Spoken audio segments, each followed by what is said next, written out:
What's going on, guys? Damian Alexander here. I want to do a quick video to just update you guys on the deal. Again, my goal with my channel is to show you guys what it's really like when you're trying to build a wholesaling business here. Not in the best of spirits, as you guys can probably tell right now. I'm literally at the title company, and we had a deal under contract with the seller. This was actually going to be a $37,000 spread for us.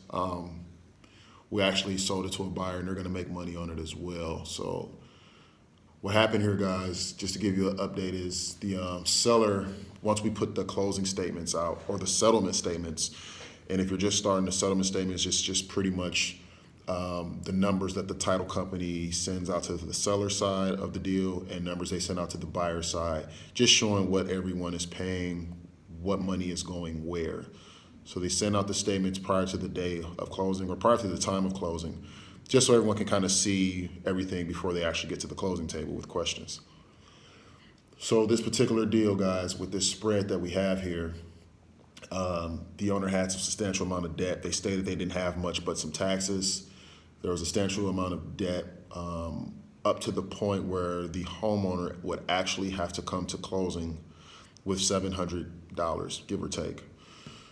So the owner's response was, so basically, I'm not walking away with any money in my pocket, which technically is yes. When they ask us that, I always tell them to check with the title company just to make certain all the numbers are correct. But technically, yes, that's what was going to happen. And they were expected to come to the closing table with $600-700.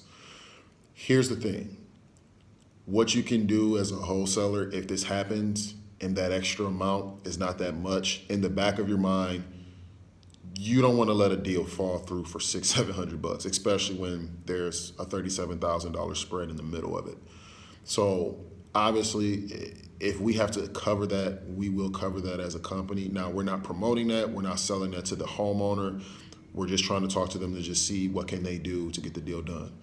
Homeowner feels that the money that we're going to pay them, they should actually just have that money go directly to their pocket, and it should not pay off any of their debts. So they want to just postpone and walk away from the deal, which in your agreement, you should have something called specific performance, as well as a few other key items or a few other things you want to have in your contract. Basically, for situations like this, guys, we were a day away from closing, $37,000 spread. We left enough meat on the bone for someone else to get involved in the deal. So there's quite a few people that's interested, but the homeowner says they want to talk things over with their attorney, but they'll hold off on the sale until our agreement expires. Obviously, speak to your attorney. I'm not an attorney. I can't give you legal advice, but what we've learned or what we've come to understand in our business is if the seller is not able to get title free and clear, they can't just walk away from the deal, or they can't just simply say, well, the agreement expired, so we don't have to sell you the property. That's not how this works. If we're willing as the buyer to increase our purchase price $600-700 to get the deal done, and the seller simply says, I'm just not going to respond until the expiration date so I can try to list the property, that is not how it works in the business. Again, check with your attorney, but to our understanding, no, the contract does not expire and it doesn't become null and void, because we as the buyer are not the reason that the deal didn't get done. This is the seller who's failing to pretty much move forward when everything is lined up and ready to move forward.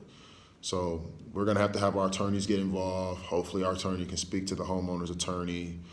The homeowner's just not really grasping this, and now, guys, here we are. So I just want to give you guys a tip to let you know it's always fun to cash checks. It's always great when you can make money, but if you're struggling, if you're going through title work issues, deals falling through, at the end, it is all part of the business. You have to keep moving forward. We're going to continue to move forward. We're going to put this in our attorney's hands, and we're going to keep finding deals. So I just wanted to give you guys another video, as I always promise. There's ups and there's downs in this business. I want to show you guys both. So if this video has helped you or just kind of gave you some clarity that even with our success, you still run into issues, you still run into problems, and some of your biggest deals will always seem like they fall apart at times. So leave your comments. I love to see what you guys go through. If this has helped you out in any way, please like and share. Thank you, and I'll keep sending you guys content.